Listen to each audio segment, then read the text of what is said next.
আসসালামু আলাইকুম গাইস, কিরকম আছো তোমরা? আশা করি সবাই ভালো আছো। তোমাদের আমি ভালো আছি।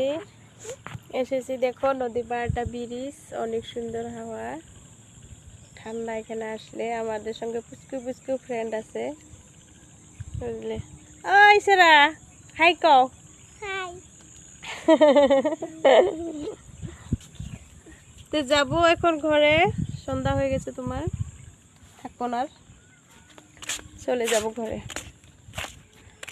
বাতাস অনেক সুন্দর, ব্রিজ এটা আমাদের এখানে। আসবেন বাবুক লয়া বাবু ইয়া কি বানাছে? লয়া যা আইতাছে হালিমাও গেছে। যাবো আমি ঘরে। তা আমাদের এখানে ব্রিজ দেখছো, আর এই পাশে আমাদের ঘর, বেশি দূর নয়। দেখছো এইখানে ব্রিজ, নদী, অনেক সুন্দর রাস্তা।